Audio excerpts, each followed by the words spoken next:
श्री शिवाय नमस्तेभ्यम दोस्तों, हर हर महादेव।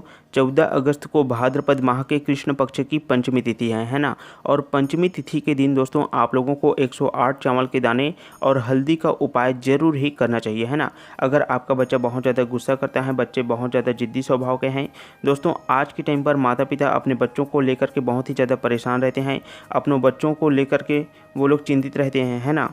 तो दोस्तों आपको क्या करना है, 14 अगस्त भाद्रपद माह के कृष्ण पक्ष की पंचमी तिथि के दिन आप लोगों को अपने बच्चों को सुधारने के लिए, अपने बच्चों को बुद्धिमान बनाने के लिए, बच्चों का मानसिक स्थिति को सुधारने के लिए आप लोगों को हल्दी और चावल के दाने वाले उपाय को जरूर ही करना चाहिए, जिस उपाय को गुरु जी ने अपनी शिव महापुराण कथा में बताया है ना। तो दोस्तों इस उपाय को आपको 14 अगस्त भाद्रपद माह के कृष्ण पक्ष की पंचमी तिथि के दिन जरूर ही करना है।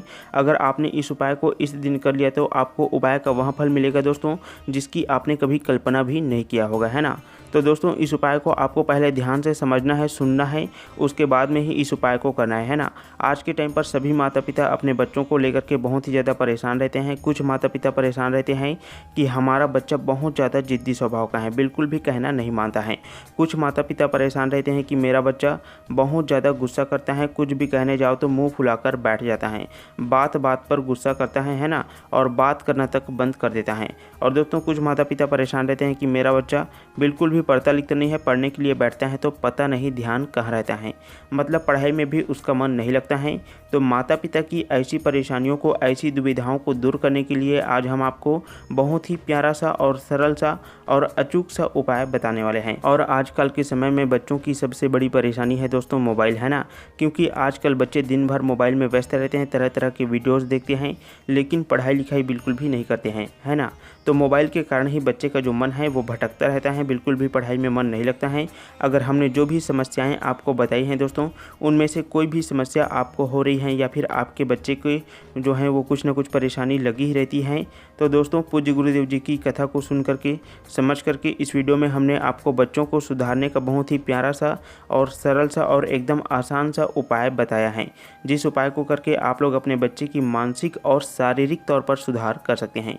इसके लिए आपको पूज्य गुरुदेव जी का ही उपाय करना है दोस्तों। इस वीडियो को आपको बहुत ही ध्यानपूर्वक सुनना है और अंत तक अच्छे से देखना है ना। और जैसे ही आपको समझ में आ जाता है कि भाई यहाँ उपाय आपको कैसे करना है, उसके बाद में ही आप लोग उपाय को शुरू कीजिएगा, क्योंकि जब आप उपाय को सही तरीके से समझ पाएंगे तभी आप लोग उपाय को सही तरीके से कर भी पाएंगे, है ना।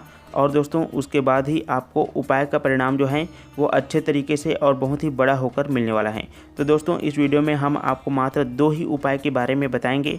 तो सबसे पहले नंबर का जो उपाय होगा वह आपके बच्चे की गुस्सा को बहुत ही जल्दी से शांत करेगा। यदि आपका बच्चा बहुत ज़्यादा जिद्दी स्वभाव का है, बिल्कुल भी आपकी बात नहीं मानता है ना, कुछ भी कहने जाओ तो मुँह फुलाकर बैठ जाता है, तो ऐसे ही बच्चों को सुधारने के लिए, ऐसे बच्चों का जो दिमाग है उसको शांत स्वभाव का बनाने के लिए दोस्तों इस उपाय को आपको करना है। तो दोस्तों इस पहले नंबर के उपाय को करने के बाद में आपके बच्चे का जो दिमाग है वहाँ शांत स्वभाव का हो जाएगा, आपका बात भी वहाँ मानने लगेगा, मतलब वहाँ बात बात पर गुस्सा करता है तो वहाँ सब बंद हो जाएगा। तो बात करते हैं दोस्तों इस पहले नंबर के उपाय को कौन कर सकते हैं, है ना। तो दोस्तों इस उपाय को करने के लिए घर की जो माता पिता हैं वह अपने बच्चे के लिए इस उपाय को एकदम आसानी से कर सकता है। माता पिता में से कोई एक को ही इस उपाय को करना है, दोनों को इस उपाय को करने की कोई आवश्यकता नहीं है। अब दोस्तों हम बात करते हैं इस उपाय को आपको कौन से दिन में करना है। तो दोस्तों पूज्य गुरुदेव जी ने बताया है कि इस उपाय को आप लोग भगवान शिव जी से जुड़े हुए कोई भी महत्वपूर्ण तिथि में आसानी से कर सकते हैं और उस उपाय का लाभ भी प्राप्त कर सकते हैं।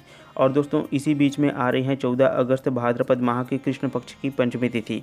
तो इस दिन आप लोगों को एक चुटकी हल्दी और 108 चावल के दाने वाला उपाय जरूर ही करना चाहिए। अब दोस्तों हम बात करते हैं इस उपाय को यदि आप किसी भी महत्वपूर्ण तिथि में करते हैं, है ना, तो कितने बजे से लेकर कितने बजे के बीच में करना है।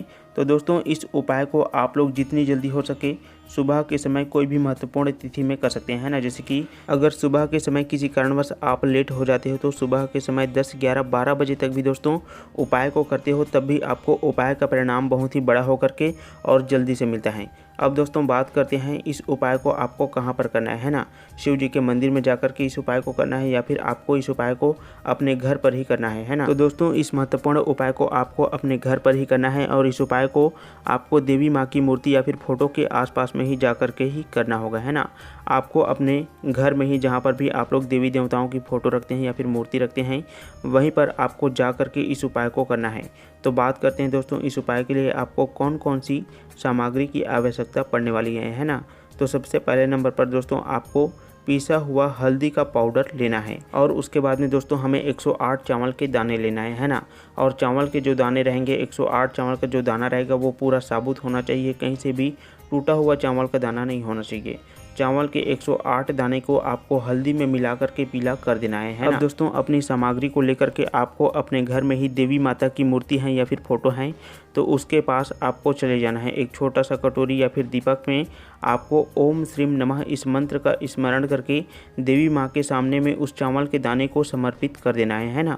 कटोरी में आप लोग समर्पित कर सकते हैं दोस्तों, है ना। कटोरी है तो कटोरी में समर्पित कर दीजिए, लेकिन देवी माता की मूर्ति या फिर फ़ोटो के सामने में ही उसके चरणों के पास में ही आपको समर्पित कर देना है। अब दोस्तों उस चावल के दाने को आपको देवी माँ के चरणों के समीप में मात्र समर्पित रहने देना है। और अगले दिन सुबह, जैसे कि आप शाम को चावल के दाने को समर्पित करते हैं, है ना, तो दोस्तों अगले दिन सुबह आपको उस चावल के दाने को वापस से उठा लेना और आपके घर के आसपास में जहाँ पर भी नीम का पेड़ है वहाँ पर आपको चले जाना है और नीम के पेड़ के जड़ में दोस्तों, है ना, उस चावल के दाने को आपको फिर से ओम महालक्ष्मी देवी नमः इस मंत्र का स्मरण करके समर्पित कर देना है। दोस्तों इस उपाय को करने के बाद में आपके बच्चे के स्वभाव में जल्दी से परिवर्तन होगा। बच्चा दिन रात पढ़ने लग जाएगा। अगर पढ़ाई में मन नहीं लगता है तो भगवान भोलेनाथ जी की कृपा से उस पर जो है पढ़ाई का जो असर है वो दिखने लग जाएगा। माता लक्ष्मी जी की कृपा होगी जिससे कि उसके जीवन में जो है वो बहुत ही ज़्यादा ज्ञान से भरपूर हो जाएगा, धन वैभव से भरपूर हो जाएगा। और दोस्तों इस उपाय को करने के बाद में अपने बच्चों को सुधारने के लिए आपको जीवन में कभी भी पीछे मुड़ करके देखने की आवश्यकता नहीं पड़ती है ना। तो दोस्तों यहाँ पर हमने आपको पहले नंबर के उपाय को बहुत ही अच्छी तरीके से बता दिया है। अब दोस्तों दूसरे नंबर के उपाय के बारे में बात करते हैं। इस उपाय के लिए दोस्तों आपको 7 चने की दाल लेना है और एक बेलपत्र लेना है। बेलपत्र में कहीं पर भी छेद नहीं होना चाहिए, इस बात का आप लोग एकदम ज़रूर से ध्यान रखिएगा, है ना। और एकदम प्यारा सा और कोमल सा बेलपत्र का पूरा भाग होना चाहिए। ऐसे ही आपको एक बेलपत्र का पत्ता लेना है, 1 लोटा जल लेना है और उसमें थोड़ा सा गंगा जल मिला देना है ना। बस दोस्तों आपको इन तीनों सामग्री की ही आवश्यकता पड़ने वाली है। दोस्तों इस उपाय को आप लोग रोग मुक्ति के लिए भी कर सकते हैं। आपके परिवार में जिस किसी को भी बहुत ही ज़्यादा तकलीफ हो रही है, रोग बीमारी बहुत ज़्यादा होती है आपके परिवार वालों को, है ना, तो ऐसे ही स्थिति के लिए बच्चे का तबीयत बहुत ही ज़्यादा ख़राब रहता है, तो ऐसी स्थिति में आप लोग इस उपाय को ज़रूर ही कर सकते हैं, है ना। अब दोस्तों इस उपाय को आपको कहाँ पर करना है ना, तो इस उपाय को आपको भोलेनाथ जी के मंदिर में जाकर के ही करना होगा, क्योंकि दोस्तों मंदिर की जो ऊर्जा होती है वहाँ घर की ऊर्जा से लाख गुना ज़्यादा होती है ना। तो जैसे ही आप लोग शिवलिंग के पास में पहुँच जाते हैं तो सबसे पहले आपको अपने बेलपत्र को अपने हाथ में उठा लेना है ना। और बेलपत्र को शिवलिंग में माता अशोक सुंदरी जी के स्थान में कुंदकेश्वर महादेव जी का स्मरण करके समर्पित कर देना है। उसके बाद में दोस्तों आपको उस जल को कुंदकेश्वर महादेव जी का स्मरण करके शिव जी के शिवलिंग के ऊपर में धीरे धीरे करके समर्पित कर देना है। और उसके बाद में दोस्तों अंत में आपको 7 चने की दाल को भी कुंदकेश्वर महादेव जी का स्मरण करके समर्पित कर देना है। जैसे ही आप 7 चने की दाल को समर्पित कर देते हैं, है ना दोस्तों, तो कुछ समय तक आपको शिव जी से प्रार्थना करना है कि हमारे बच्चे का जो तबीयत है या आपके परिवार में जिस किसी का भी तबीयत बहुत ज़्यादा ख़राब रहता है तो उस व्यक्ति का आपको स्मरण कर लेना है और भगवान शिव जी से प्रार्थना करना है कि हमारे घर में जो भी व्यक्ति हैं, जो रोगी व्यक्ति हैं, उसका तबीयत बहुत ही जल्दी से ठीक हो जाए, हमारे बच्चे का तबीयत बहुत ही जल्दी से ठीक हो। ऐसी प्रार्थना करने के बाद में दोस्तों मात्र औषधि के रूप में आपको उस 7 चने की दाल को वापस से उठा करके आपको अपने घर पर आ जाना है।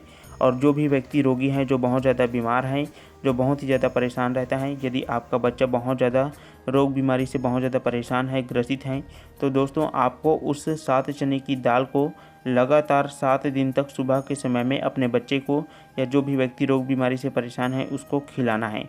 बस दोस्तों इतना सही उपाय करने के बाद में आपके बच्चे की रोग बीमारी से संबंधित हर प्रकार की समस्या बहुत ही जल्दी से दूर हो जाती हैं।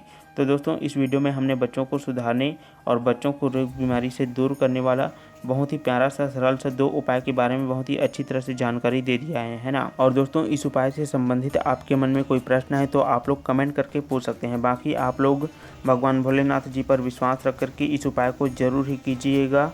आपकी जो भी समस्याएं हैं वो अंत में ज़रूर ही दूर हो जाएगा। तो दोस्तों आप सभी को श्री शिवाय नमस्तुभ्यम, हर हर महादेव।